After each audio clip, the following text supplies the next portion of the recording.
João Gomes, do Flamengo, está super valorizado. Especula-se até em Real Madrid. Há bastante gente falando disso de ontem para hoje. Afinal de contas, quanto custa esse jogador? Na verdade, vamos mudar aqui a forma. Quanto vale este jogador? Quanto o João Gomes vale no mercado de hoje? Você tem algum número na cabeça? Então, se você tiver, vem comigo para a gente confirmar ou não. E se você não tiver, bora fazer junto essa conta para entender quanto que o João Gomes vale nesse mercado da bola atual. Então vem comigo, já deixa o teu like e se inscreve no canal.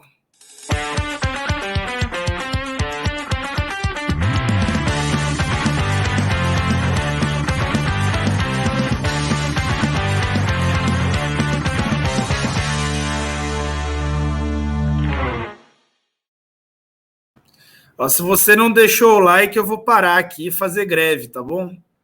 Ah, não. Beleza. Então você já deixou, obrigado. Eu vou seguir aqui e vou colocar algumas reflexões. E primeiro eu queria falar para vocês o seguinte: se você torce para o Flamengo e tem um interesse de acompanhar com um viés mais tático análises durante os jogos, eu te convido para fazer parte do clube de membros. Né? O clube de membros do canal do Falso 9 dá acesso a um Telegram onde eu faço a transmissão tática de todas as partidas do Flamengo, de todas as partidas do Flamengo do ano até aqui, teve transmissão tática no canal de Telegram, que é só para membros deste canal aqui, tá bom? Assim você dá fomento ao meu trabalho e contribui para que a gente avance nas análises. Então, gente, vamos falar sobre quanto vale esse cara, né, que tem se firmado como titular, mesmo com toda a concorrência que esse time do Flamengo tem atualmente.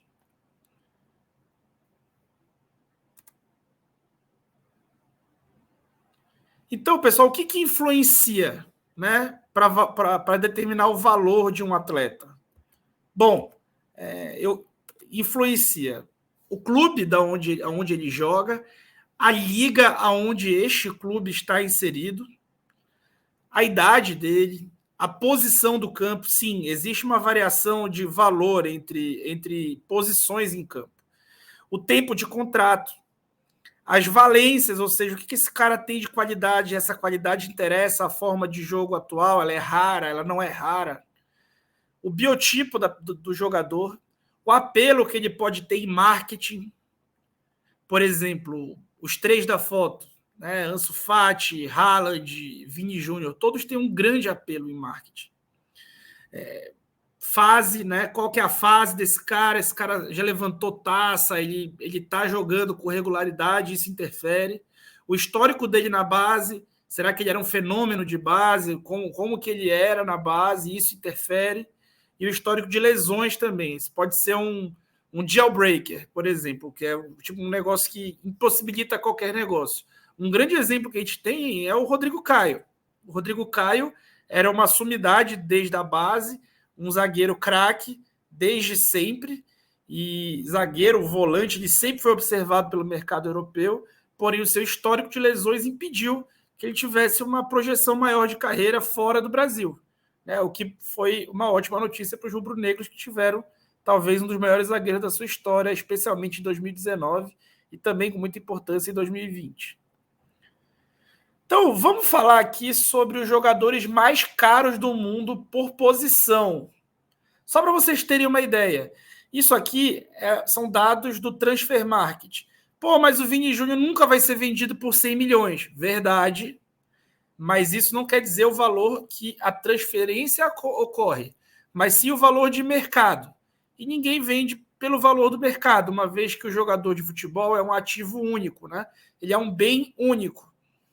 Não é como um carro, por exemplo, que você tem um valor de mercado para ele e você fabrica quantos você quiser. Jogador não. É um artigo único. E por isso o valor de compra depende muito de quem vende, de quem compra e de todos aqueles fatores, e ainda outros fatores, dentre aqueles que eu mostrei no primeiro slide. Tá, então o goleiro mais caro do mundo é o Courtois, que vale 60 milhões de euros. Ele tem 30 anos, vocês vão perceber como isso é uma exceção. Lateral direito mais caro do mundo, Alexander Arnold, 23 anos. Zagueiro, Rubem Dias, 75 milhões, 25 anos. Lateral esquerdo, Davis, do Bayern de Munique, 21 anos, vale 70 milhões de euros. É o lateral esquerdo mais valioso do mundo. Tá? O volante é o Declan Rice, 80 milhões de euros, 23 anos, joga no West Ham. Por quê, cara? Que ele é o cara mais valioso do mundo. Ele é o melhor volante do mundo? Não é. Mas ele é um cara jovem que joga num time da Premier League. Os times da Premier League são muito ricos. Então ele sempre vai valer muito mais. Ponta meia central, Phil Foden, né? 22 anos, ele é o melhor meia do mundo. No mesmo time que ele tem um meia melhor que ele, que é o Kevin De Bruyne. Só que o Kevin De Bruyne tem 30 anos, o Foden tem 22 anos. Então, o tempo de contrato também conta, né? Então ele tem esse valuation aí maior. O ponta esquerdo mais caro do mundo é o Vini Júnior, né, que eu, por motivos óbvios, coloquei ele numa foto emblemática. 22 anos, vale 100 milhões de euros. O Salah é o ponta direito mais valioso do mundo, com 30 anos. Isso não é comum. Isso acontece muito pelo clube no qual ele pertence. 160 milhões, o jogador mais valioso do mundo. Ele seria vendido por esse valor? Jamais, porque isso envolve oferta e procura. Mas 160 milhões de euros vale o Mbappé. E o Haaland vale 150 milhões de euros, 22 anos. Vocês viram que majoritariamente são caras jovens, né? Então, o auge da carreira dos jogadores ele está diminuindo em termos de idade e ele está se alongando. Então, a gente vê hoje Messi e CR7, lógico que o CR7 está numa má fase, mas Messi e CR7 vivendo ainda uma fase muito boa de carreira, apesar já de um declínio. Por quê? Porque eles realmente se cuidaram muito e esse apogeu está sendo mais longevo, como Modric, outros caras que a gente pode mencionar aqui. No entanto, o auge deles, técnico, físico e de valorização, é nesse período, né, de 21 a 25 anos, daqueles caras que vão ser realmente os diferentes. Aqui, pessoal, agora vamos falar das 3 grandes vendas, tá, na posição de volante. Aqui não está incluído o Casemiro, porque acabou de ser vendido. Então, eu peguei de uma janela que foi aberta e fechada, que foi a penúltima janela. Então, os volantes vendidos na penúltima janela foram o Soumaré, que foi do Lille para o Leicester, por 20 milhões de euros. O Bruno Guimarães, do Lyon para o Newcastle, por 42 milhões de euros. Preste atenção em quem vende e em quem compra. Sai de um time de uma liga francesa, que é uma liga muito mais rica do que a brasileira, e já é uma liga que está na Europa, né? E vai para o Newcastle, que é da Premier League, que é a liga mais inflacionada, a liga que vende o Jack Grealish por 180 milhões de euros. 24 anos. E o Koopmeiners, do AZ Alkmaar da Holanda, para o Atalanta, por 17 milhões de euros aos 23 anos. Então vejam como é já uma segunda venda de cada um, né? Não é o primeiro clube da maioria deles. Aqui, vamos entender uma comparação superficial do João Gomes com o Bruno Guimarães para a gente entender por que o Bruno Guimarães vale tanto. Se vocês forem ver, a zona do campo onde eles jogam é praticamente espelhada aqui. Então, eles atuam basicamente na mesma faixa de campo, apesar de muita gente ter a impressão que o Bruno Guimarães é um cara mais ofensivo do que o João Gomes. Não é, né? Ele até percorre muito mais campo. Ele é um cara box-to-box, o Bruno Guimarães, né? E aqui, pessoal, não estou ocupando qualidade de atleta, tá? Só estou querendo colocar para vocês entenderem o que vale tanto. O Bruno Guimarães é um animal, cara. Assim, ele é um cara de um outro nível completamente diferente, porque ele faz gols, né? Que é uma coisa que o João Gomes e jogadores dessa função normalmente não fazem. Ele faz... vamos lá, o aproveitamento de passes dele, 89%, que é igual ao do João Gomes, só que a diferença é que ele dá os passes-chave, né? Então, o João Gomes tem 0,27 passes-chave por jogo e o Bruno Guimarães tem 1,27. E aqui eu peguei só o período desse extrato agora do João Gomes com o Dorival, tá? Que é a melhor fase dele. Bolas perdidas no próprio campo, basicamente o mesmo número. Disputas aéreas ganhas, o João Gomes está melhor, com 56%. Desarmes bem-sucedidos, né? O João Gomes é um cara que desarma super bem, tem 57%. O Bruno Guimarães, 67%, jogando no futebol muito mais competitivo. Interceptações, um número parecido, rebotes, um número parecido, número de desarmes em quantidade, né? O João Gomes e o Bruno Guimarães, um número parecido. Então, é um cara que entrega passe vertical, entrega passe decisivo, entrega passe certo decisivo, que talvez seja a grande dificuldade do João Gomes quando ele tenta arriscar, é a hora que ele erra. E também faz o mesmo número de desarme melhor do que o João Gomes.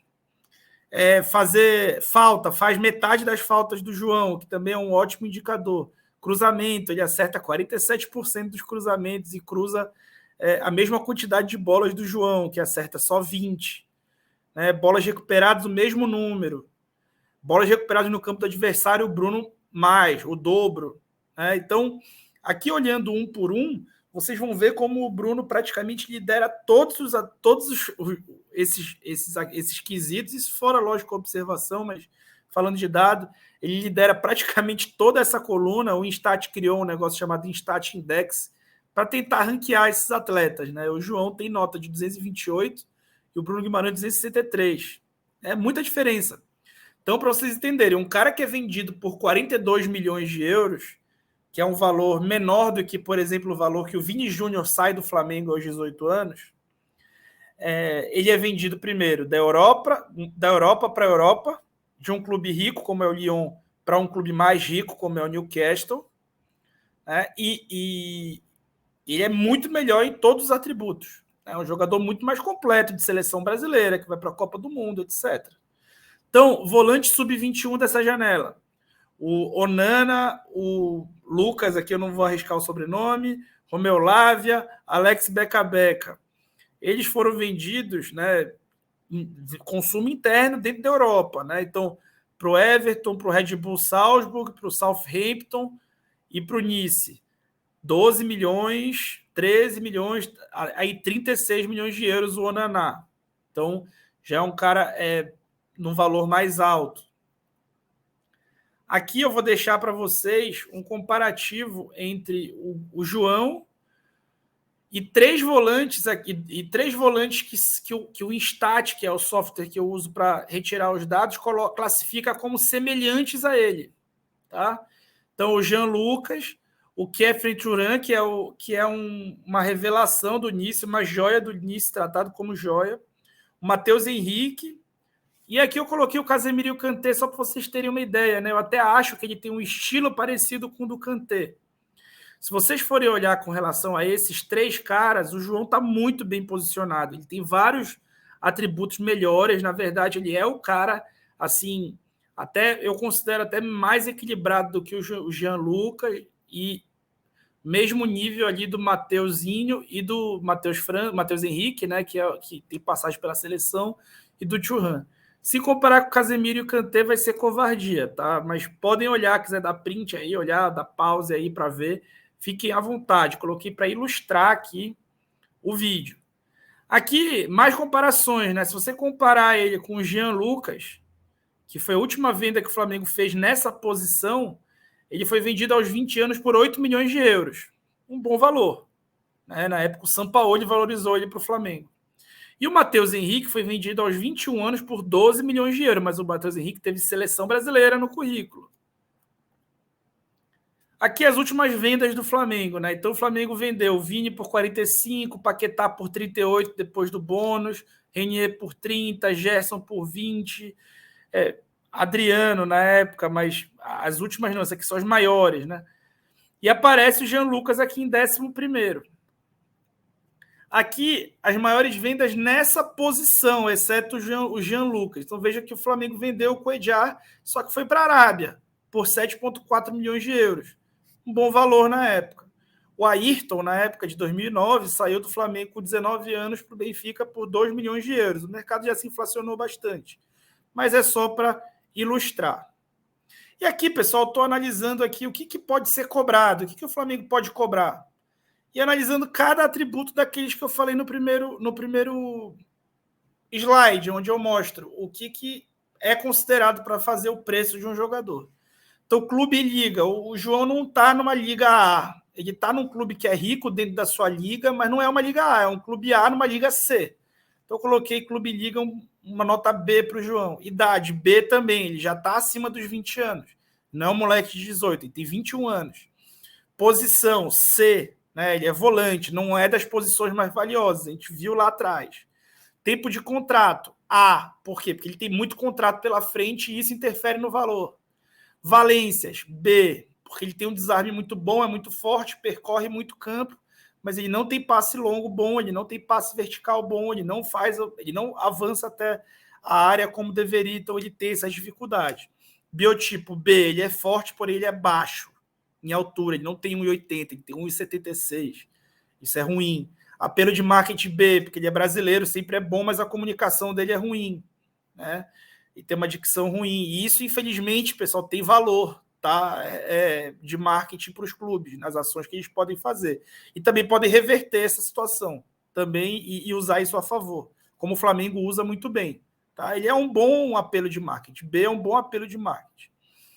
Não é como o Haaland, por exemplo, que tem uma questão mítica de um cara nórdico, não é como o Vini, que tem uma questão também muito lúdica de ser um garoto de 18 anos, muito carismático, com um sorriso encantador. Então, isso tudo interfere no apelo de marketing que também forma o preço. A fase dele é A, porque é uma ótima fase, está próximo a conquistas. Histórico de base é B, ele sempre foi bom, mas nunca foi um notável. Ele não é um Matheus França, um Matheus Gonçalves, um Renier, um Vini, um Paquetá. Histórico de lesões A, ele não tem histórico sério. Né? Então, o que a gente imagina aqui é que ele vai... Assim, o Flamengo não deve vender ele de acordo com o histórico do próprio clube e do mercado, por menos de 10 milhões de euros, e que um valor ótimo ali para uma venda dele, que seria assim muito boa, uma boa venda, 15 milhões de euros. Qualquer coisa que o Flamengo buscar acima de 15 milhões de euros foi espetacular. E se for real o interesse do Real Madrid, o que eu tenho até sério, algumas dúvidas, se for real esse interesse do Real Madrid, aí talvez encareça mesmo, porque tudo para o Real é mais caro. É igual rico quando vai fazer, vamos lá, rico quando vai consertar o carro. O cara chega no mecânico com o cara de carro de rico, com certeza vai sair mais caro do que o outro que chega com o carro velho. Isso acontece, tá, gente? É lei do mercado. O rico acaba pagando mais caro nessas negociações. Então é isso, pessoal. Espero que tenham gostado. Ficou meio longo o vídeo. Desculpa. Mas é isso, tá bom? Um beijo e tchau. Espero que tenham gostado.